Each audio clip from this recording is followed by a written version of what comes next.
بسم اللہ الرحمن الرحیم۔ میرے اقوال آپ کی نظر۔ کسی کا غم کبھی نہیں مرتا، یہ صرف ماحول میسر آنے پر خود ہی زندہ ہو جاتا ہے۔ ہر جھوٹ کوئی نہ کوئی کہانی ہوتا ہے، جبکہ سچ کہانی ہو تو پھر وہ سچ نہیں جاتا۔ ایک مالج کی مسکراہٹ مریض کی آدھی بیماری ختم کر دیتی ہے۔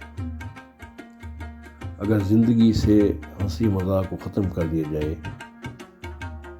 تو پھر شاید زندگی بھی جلد ختم ہو جائے۔ جس کو مسکرانا نہیں آتا اسے پھر رونا بھی نہیں آنا چاہیے۔ بعض اوقات آپ نہیں، آپ کے آنسو آپ کی خوشی کی ترجمانی پر مجبور ہو جاتے ہیں۔ شکار کا نشہ ذمہ داریوں سے فرار کی عادت بھی ڈال سکتا ہے۔ امیدیں کچھ بھی نہیں کرتی، بس یہ ہر موسم میں ساون کی ہریالی دکھا دیتی ہے۔ جو لوگ اپنی ساری توانائیاں غلطی ماننے کی بجائے اس کی دلالت میں صرف کرتے ہیں، وہ ہمیشہ اپنے آپ کے مجرم ہوتے ہیں۔ بعض متمول اپنے سے کم رشتوں کے جذبات پیسوں میں تول کر ان کی خودی کو رون ڈالتے ہیں۔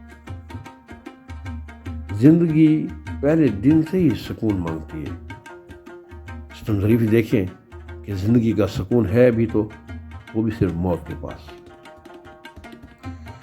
یہ بھی المیہ سے کم نہیں کہ ہر نوجوان ڈاکٹر بننا چاہتا ہے، اور اگر وجہ پوچھے تو کسی کا جواب بھی خدمت نہیں ہوتا۔